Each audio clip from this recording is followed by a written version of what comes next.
వైసీపీలో విజయసాయిరెడ్డి పాత్ర వివాదాల క్యారఫ్ అడ్రస్గా సాయిరెడ్డి గారిని పేర్కొంటారు. ఆయన యూ టర్న్ అన్నది బాగా పెద్ద ఎత్తున ప్రచారం జరుగుతున్న నేపథ్యం.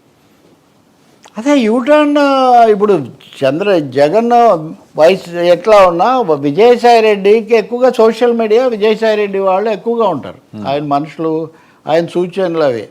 ఇప్పుడు ఈ పవన్ లోకేష్ వివాదం అన్నదాన్ని ఇంత పెంచడంలో కూడా విజయసాయిరెడ్డి ఆశీస్సులు చాలా ఎక్కువగా ఉన్నాయి. ఆ మీడియా మొత్తం అంటే ఆయనతో పాటు ఉన్న వీళ్ళందరూ కూడా పవన్కి అనుకూలంగా లోకేష్కు వ్యతిరేకంగా దీన్ని ఎక్కువగా వాడుతున్నారు అనేది ఒక బలమైన ఒక అభిప్రాయం. దీనికి రెండో వెర్షన్ ఏంటంటే Vijayasai Reddy is more or less with Pawan,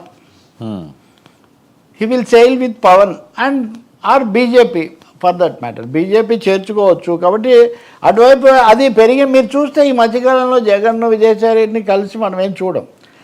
ఈ మధ్య ఎప్పుడు కనిపించలేదు.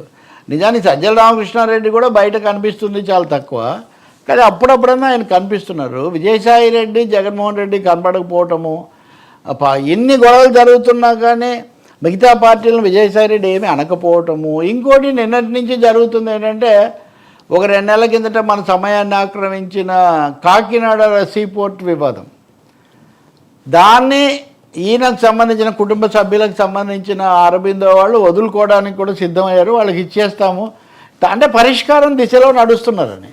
ఇవన్నీ వైసీపీ వాళ్ళు తీసుకున్న వైఖరికి, అధికారిక వైఖరికి ఇప్పుడు జరుగుతున్నట్టుగా వస్తున్న పరిణామాలకు పొంతన ఉండట్లేదు. కాబట్టి Vijayasai Reddy maintaining a soft stand, ఒక మెత్తగా వైఖరి, కొంచెం సానుకూల వైఖరి అటువైపు అనుసరిస్తూ ఉన్నారు. ఇటు తాడేపల్లి కంటే ఆయన ఢిల్లీలో బీజేపీ పెద్దల దగ్గరికి ఎక్కువ దగ్గరగా వెళ్తున్నారు. కాబట్టి ఆంధ్రప్రదేశ్ రాజకీయాల్లో ఇప్పటివరకు చిన్న తలకాయలు చాలా మారాయి. వైసీపీ నుంచి జనసేనలోకి బీజేపీలోకి ఈ పెద్ద తలకాయ కూడా మారే అవకాశం ఉందని అని నాతో అన్నవాళ్ళ మటుకు వైసీపీ వాళ్ళే. మనం చూడాలి. పైగా ఇప్పుడు మారిన వాళ్ళందరూ ఎక్కువ మంది విజయసాయి సన్నిహితులు, ఇంక్లూడింగ్ మొన్న మారిన మిత్రుడితో సహా.